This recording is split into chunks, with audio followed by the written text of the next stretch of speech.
Hey everybody! Nice finger guns. Yeah. Nice finger guns. I'm Eric. This is Michael from Mavidia Technology Group. We're here hanging out with you again. We're talking website, right? Websites. We love websites. We love the role websites play in a small business. We think they're really important. We designed them, right? True. These are all true. These are all good. These are good points. Got some momentum going here. And it's a topic that really gets us fired up. You're talking to two guys whose degree is in graphic design. So it's a topic we're passionate about, right? You saw us a couple weeks get on and talk about the fact that most small businesses don't like their website, right? Mm-hmm. You're not going to talk at all. You're going to make me talk No, about it. I'm talking. I'm here, man. I thought this was like you were hold on me. Like, Yeah. You're going to try to be silent. Yeah, good one, Eric. Doing great, man. Oh, man. I love this guy, yeah. Anyway, but we're talking about websites and the fact they're really important to small business. Most small business owners, we found out, we polled 50 of them and met with them and asked them a series of questions and learned that the average rank that they give themselves in their website is a 54%. An F. An F, right? Mm-hmm. I mean, F's not good. Yeah, not even an F plus. Yeah, it wasn't an F plus. It was almost an F minus. Right. 54%. 54 out of 100%, right? Just to be clear. So the average small business owner, they don't like their website, Right. right? So that's terrible because at Mavidia, and we showed this backwards last week, we've got the whole camera angle flipped around and we're okay. So the video person's saying closer, bring it closer. No, this way. How's that? How's that? Down. Okay, down. All right, can you see that? So what this chart is illustrating is the fact that we believe your website is at the center of all your marketing efforts, right? Whether it's print design or radio advertising or search engine optimization or social media stuff, anything that you do from a marketing perspective typically points back to your website, Right. or it should point back to your Right. website, right? Well, if your website's at the corner, is the cornerstone of that marketing effort, Mm-hmm. it better be good, Mm-hmm. right? So I feel like we need to help Right. our viewers, our clients, understand how they can improve their website that it sounds like they feel Mm-hmm. ranks an F, they give themselves an F. Right. I feel like we need. And so, when I think of that, I think one thing really comes to mind when I'm thinking about a website and people give themselves an F, and I know it comes to your mind too. What comes to your mind when we think of why someone would give themselves an F? And here's the cue card right here, right? Mm-hmm. What is it? Design. You gotta say it to them. Bad design. Bad Poor design. design. Bad design. And that's probably something, when we hear bad design, Eric and I probably like twitch or just, like vomit in our mouths a little bit. You can say that. Yeah, You can vomit vomit in our mouths. I mean, it's We're just, sick. It's terrible. Yeah, I've ruined a few keyboards over that. Yeah, I know. I'm just kidding. You gotta cut that out too because it's getting expensive Yeah. in a small business. We're just a small business, man. But we see a lot of so website designers see a lot of websites. Probably pretty safe to say that. So we have a few tips that we'd like to share from our experience and what we've seen.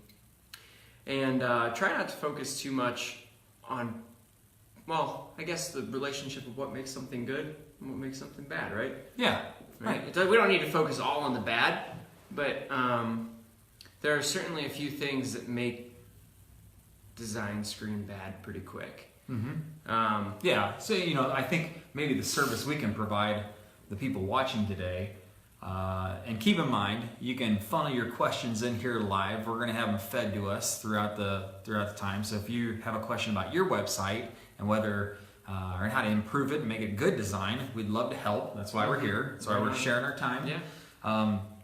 But Michael's talking about the question of what qualifies as bad design and what's good design, right? Yeah. Especially when it's such a subjective thing. Right, it's very subjective. That's what I was going to say too. It's design, so it's artistic, so it's it looks a certain way, right? But I think there's, based on what we've studied and what we understand as good design versus bad design, we can share some of those common principles with you. Right, and I think one thing to maybe start off with is design is communication, right?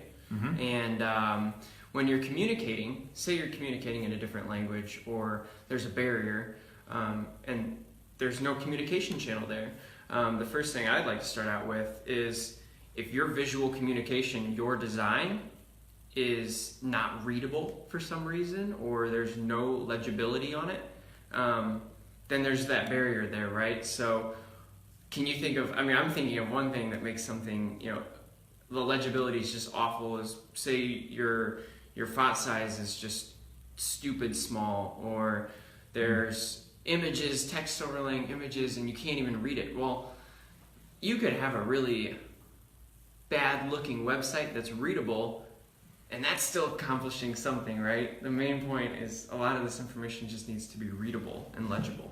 Yeah, well, I think whether it's font size or whether it's the way content is chunked, right? Content is grouped.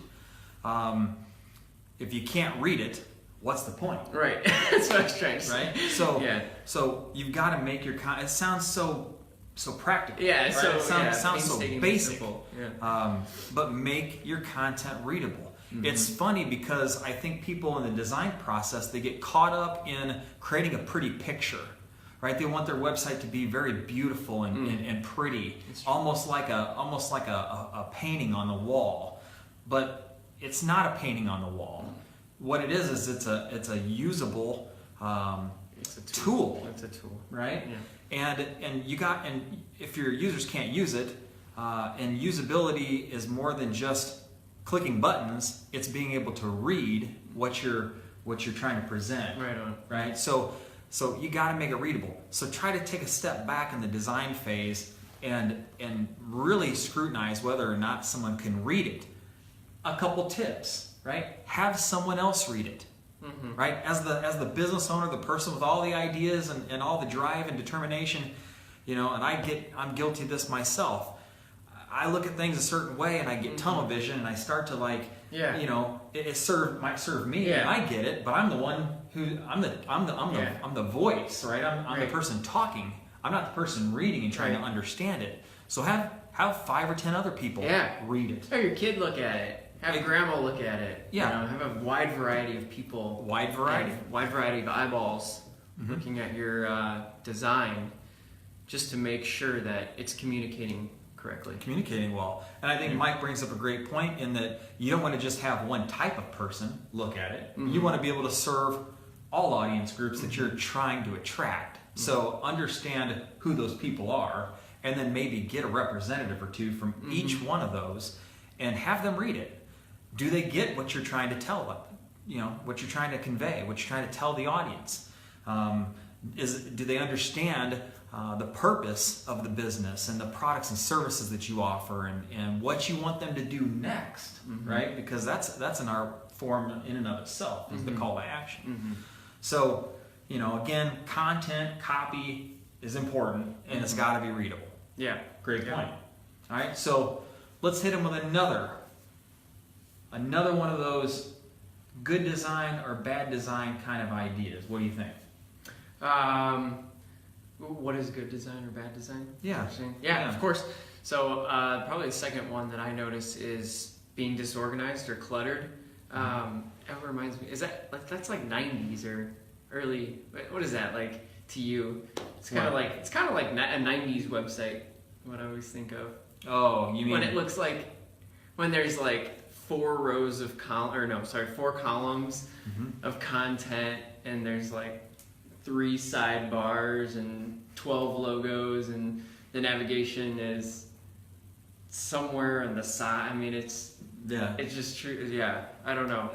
So what's interesting is Mike is very gently poking at my age. He knows that I'm a dinosaur in this industry. I started designing websites in 1995, basically when Al Gore invented the internet. So thank you, sir. I didn't know Al Gore invented the internet. You haven't heard that? Well, it's because you're not old enough. It's like conspiracy theory or something? I don't know. It's just what I'm told I should believe. I don't. But when Al Gore invented the internet and people started using websites, and even past that, right? So websites really started to become mainstream in the late 90s, and then the early 2000s, people started to use them because they realized that they were an important tool.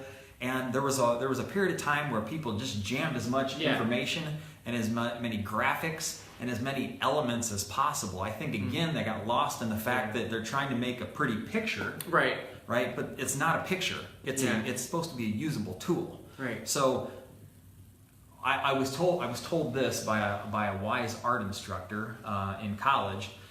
She said to me, Erik, because I fell prey to this a lot in the designs that I would do. I mean, I would just try to jam it all in there. And she says, Erik, white space is your friend. Right. And I was like, oh, yeah, white space. Oh, yeah, well, there's no website, or there's no white space on this design, right? So you got to have some space. It needs to. It needs to be able to breathe. Yeah, you got to let it breathe. Tough thing to learn, though. I mean, it's such a less is more attitude about it. It is, and what I'll say is, this is where certified qualified designers come into play. And I'll draw some contrast and pay this guy a compliment. So as a designer, I'm not very good at it. White space is a hard thing for me and I've got a degree in graphic design. I think you're doing great, man. Well, yeah, thanks for the compliment. But Michael has a much better knack for creating white space and actually using that to positively affect the design, right? So removing the clutter, getting to the point, right? You only have, a little bit of screen to make a big impression on someone. So it's got to look nice. It's got to say the right things. It's got to be some other things we're going to talk about here in a minute. But, get rid of the clutter. If it's too cluttered, people aren't going to care and they're going to leave, right? Yeah. Sometimes, I think like you were saying, sometimes people think they need to get everything in front of somebody's eyeballs when really you just need the right things. We just got a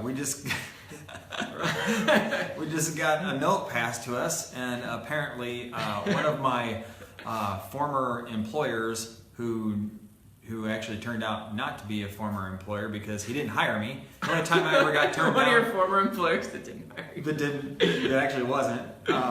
But we have a sales rep working for us, Mr. Ron Gould. You might know and love Ron. He's a great guy, but what he wrote in was, that's one of the reasons I didn't hire you, because apparently I couldn't figure out the whole white space thing. And so back in 1995-6, he didn't hire me, and that was it. So there you have it. White space is your friend, Erik. Yep. So get to use it. But you haven't forgotten about that, right? You're never going to forget. I just stopped designing websites. I mean, why not have qualified people like Michael do it for you, right? So that was the straw that broke the camel's back. Then. Yeah, as the CEO, I really don't have to do anything other than talk in front of the camera every now and then. So there you have it. But okay, so we've got content and copy, right? We've got it's got to be readable. Font size and how it's chunked, how it's placed is very important.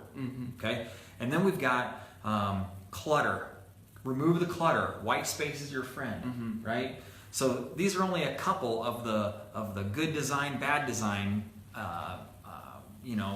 topics. But let's share a couple others. We've got a few more minutes to kind of share some, and then we'll wrap up. But what's another one you think of when you think of something being good design or bad design? Right. I would say like the navigation, but basically how you're funneling users through your site, and the navigation at the top where we see, by the logo is typically where that's placed. And if your users can't quickly get to their goal in your site, then it's wrong, right? It's just there's a lot of room for improvement there that I see on sites. Well, I think the point you're making Michael, is the fact that if they can't figure out where to go, right, and they can't navigate to the information that they want to find right, quickly, they're going to leave. they're gonna, yeah, Right? that's exactly right. And what I think about when I think of navigation, and I had the opportunity to be on the usability team at Country Insurance back in the early 2000s, and we studied usability, right? And I'll never forget the time that I had this, what I thought was a beautiful design, and they said, "Okay, Eric, prove to us that your design for Country." The new Country Insurance website is worthwhile. So I had my design and I set it down in front of some users and I said, okay, use it. And I was there to kind of write down what I'm seeing them do, sure. right? How were they clicking on stuff? Right. And I thought it was the greatest design ever. Yeah. They couldn't find a stinking thing Yeah. on this website. They were like, I don't know where to go. I don't know what to do. I'm confused. And like you can see the frustration, the level of frustration, like just growing. Because I'm asking them, because I'm, pretty emotional about it, right? Because it's my design. And I thought it was Right, cool. I'm going, what's your problem, man? It works fine for me, but I was the artist. And the frustration was growing. They couldn't figure out what to do. And they were like, I probably wouldn't use this website. What do you mean by that? We would leave the website and go jump back onto Google and do a search and try to find someone else that provides that same service. And I was blown away because I was like, whoa, the stakes are high. Right. The ramifications are high. Right. If they can't use the website, if they can't figure out where to go, then they're going to go somewhere else. If you think about how people use a search engine, right? Yeah. They do a search, they pull something up, and they navigate to the thing that they can find the easiest. Right? Your information on your website should be very similar. Right. Yeah. I always think of when we do websites, there's kind of a common analogy that we use is the building. So if you're building a skyscraper, right, you have the steel beams and such. Yeah. What are the steel beams, Eric? Steel beams? Yeah, what would that be in the website? The framework? Yeah, the back end. Yeah, like the back end. The HTML. No, you're doing it. Am I failing this? You're doing it. Yeah. Oh, No, you're doing man, it. Man. My heart started. I gotta I put started you to to sweat because you put me on the spot. I forgot my name for a second. And everything. It was. Oh, you got it. You got it. You know exactly what. So yeah, It's been a long time since I designed a website. I don't know. Anyway, Yeah. just thanks. How long has it been? It's too long. Right. Well, Too long. next Not week. long enough. Next week we'll trade places. Please. Okay. That'd be great. All right. That'd be great. That'd be awesome. Do I gotta do the Bronco thing too? Yeah, I build Broncos Oh, okay. and tell people what to do. That's all I really do. All right, And cool. talk on camera. Yeah, it's awesome. Cool. It's fantastic. Well, we So always the framework. yeah, framework it's of the website. HTML, the back end of our sites, Okay, kind the of code. the steel building. That's what gives us the foundation that we need, right? Yeah.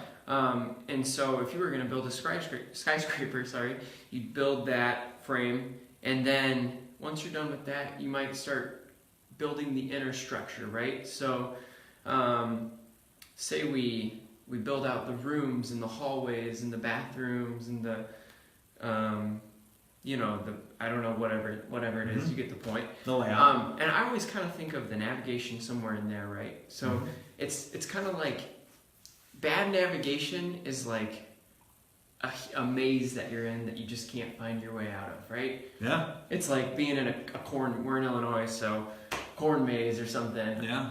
It's like being a raider of farms and not being able to Right, yeah, and not knowing where you are. And that's what, sort of bad navigation feels like. You're like, oh, I think this is the right way to go, but, nope, clearly not. And then frustration builds, and that's usually when I leave the site. So That's when you bounce. actually, I'm probably out of there.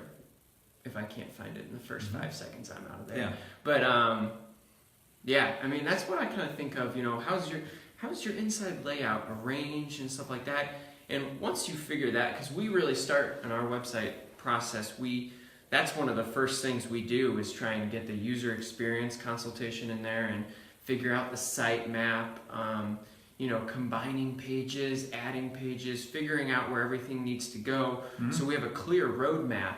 Then when we're ready to go in there, we can build that roadmap out in the navigation, and then we can think about adding the colors, adding the graphics and such, because and I think that's where a lot of users stumbles, because they try and paint the walls before the walls are even there.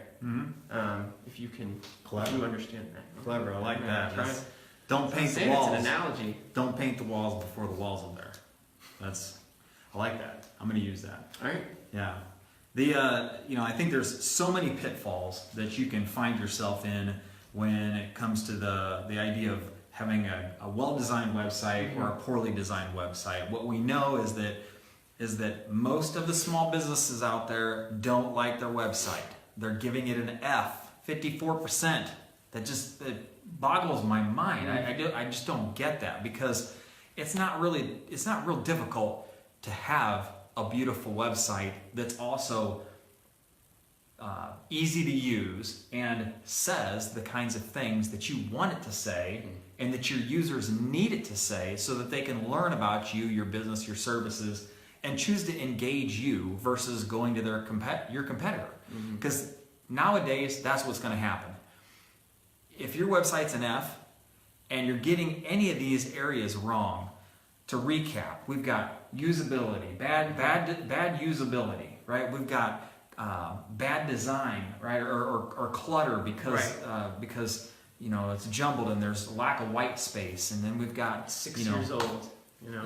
Yeah, or even 3 years old. 3 years old, right. Any more 3 years, you need to have a new design, or the content's laid out poorly, or the font's wrong. I mean, all that stuff can equate to a poor user experience. And what we know now is they're going to bounce from your site. They're going to go find that information somewhere else, and they're going to engage your competitor. So don't let that happen.